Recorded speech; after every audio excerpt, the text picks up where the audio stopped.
I understand what it was like to be a police officer because I was one, but I also understand what it's like to be a police officer, a black police officer, and get pulled over by another police officer and for them to give me some kind of excuse and me say, for real, are we really gonna try to do this? I know the game because I work in the game every day. So I don't ever want to sound like I hate police officers because I don't.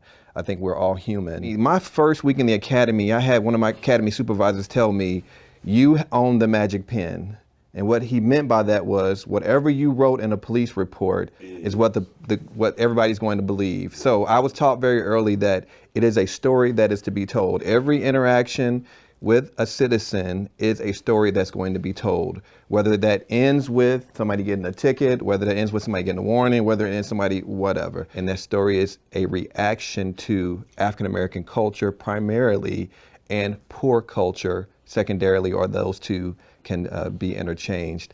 But the data shows that when a black person is involved in anything with policing, regardless of whether it's a black officer or a white officer or any officer of any other color, that black person is going to be treated substantially in a much more worse way. So they did a study in Oakland where they just took audio data from police stops and it was not just 10, it was not 20, it was several hundred, almost 1,000. The data point was 75% of the time, white officers would speak rudely, curse out, and disrespect, and physically threaten black citizens for things that were much lower offenses than what a white person was being stopped for. And in addition to that, even when the white person was being stopped and it was something substantial, the police officers essentially apologized for even having to interact with them in the first place.